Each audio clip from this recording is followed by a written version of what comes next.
Untuk memenuhi tugas akhir mata kuliah pengembangan bahan ajar dan media pembelajaran yang diampu oleh dosen pengampu Ibu Sulastri SPD MH.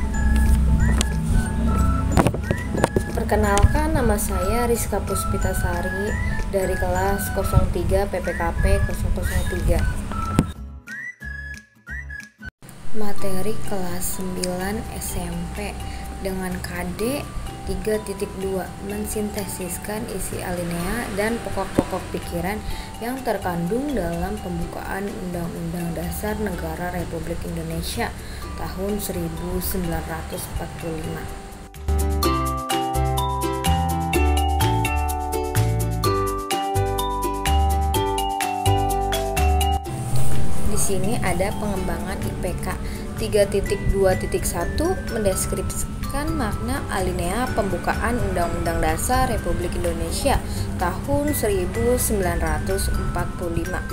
3.2.2 menjelaskan makna pokok-pokok pikiran dalam pembukaan Undang-Undang Dasar Negara Republik Indonesia tahun 1945. 3.2.3 menjelaskan sikap positif terhadap pokok-pokok pikiran dalam pembukaan Undang-Undang Dasar Republik Indonesia tahun 1945. Selanjutnya ada tujuan pembelajaran dari IPK 3.2.1. Peserta didik mampu mendeskripsikan makna alinea pembukaan Undang-Undang Dasar Republik Indonesia tahun 1945. 3.2.2 Peserta didik mampu menjelaskan makna pokok-pokok pikiran dalam pembukaan Undang-Undang Dasar Negara Republik Indonesia tahun 1945.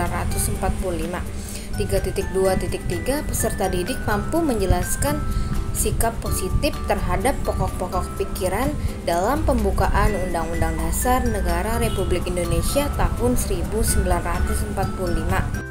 Ada 3 topik materi. Yang pertama, makna alinea pembukaan Undang-Undang Dasar Negara Republik Indonesia tahun 1945. Topik kedua, makna pokok-pokok pikiran dalam pembukaan Undang-Undang Dasar Negara Republik Indonesia tahun 1945.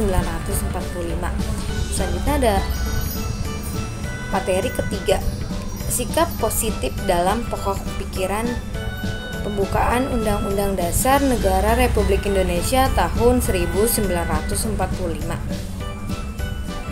Selanjutnya membahas satu materi, yaitu materi makna alinea pembukaan Undang-Undang Dasar Negara Republik Indonesia tahun 1945.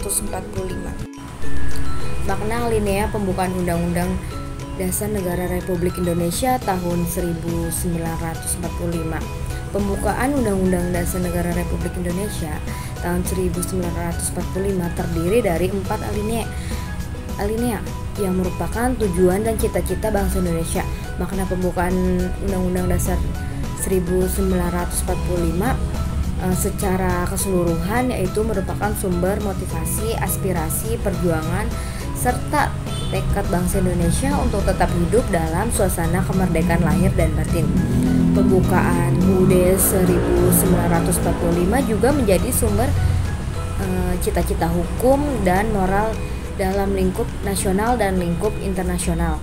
Pembukaan Undang-Undang Dasar 1945 bernilai universal yang artinya dijunjung tinggi oleh bangsa-bangsa di seluruh dunia. Bagian UUD 1945 ini juga bernilai lestari yang berarti mampu menampung dinamika masyarakat dan tetap menjadi landasan perjuangan bangsa dan negara. Nah, di sini ada 4 alinea dalam pembukaan Undang-Undang Dasar Negara Republik Indonesia. Alinea pertama berbunyi bahwa sesungguhnya kemerdekaan itu ialah hak segala bangsa, dan oleh sebab itu maka penjajahan di atas dunia harus dihapuskan karena tidak sesuai dengan peri kemanusiaan dan peri keadilan. Makna alinea pertama ini menunjukkan keteguhan dan kuatnya pendirian bangsa Indonesia dalam memperjuangkan kemerdekaan melawan penjajahan. Selanjutnya ada alinea kedua.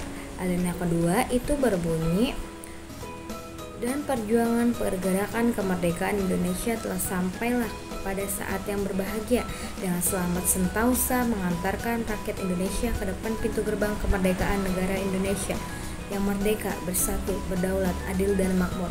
Nah, artinya itu menunjukkan kebanggaan dan perhargaan dan perjuangan bangsa Indonesia yang selama ini.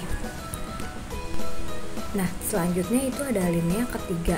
Alinea ketiga yaitu berbunyi, atas berkat rahmat Allah yang Maha Kuasa dan dengan didorongkan oleh keinginan luhur supaya berkehidupan kebangsaan yang bebas, maka rakyat Indonesia menyatakan dengan ini kemerdekaannya. Nah, artinya kemerdekaan yang dicapai bangsa Indonesia tidak hanya karena faktor material saja, tetapi juga berkat dan rahmat Tuhan yang Maha Kuasa. Selanjutnya ada alinea keempat.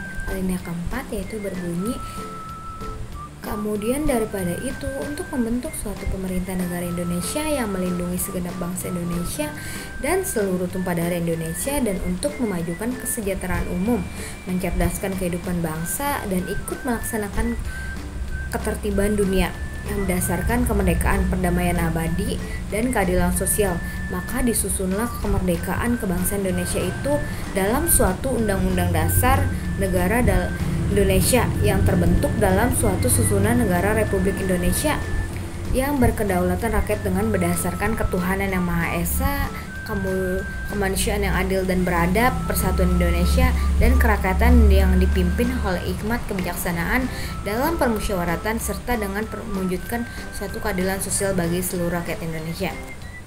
Nah, makna atau fungsi dari sila keempat ini itu sekaligus tujuan negara Indonesia, kayak melindungi segenap bangsa Indonesia, seluruh tumpah darah Indonesia, memajukan kesejahteraan umum, mencerdaskan kehidupan bangsa, dan ikut melaksanakan ketertiban dunia.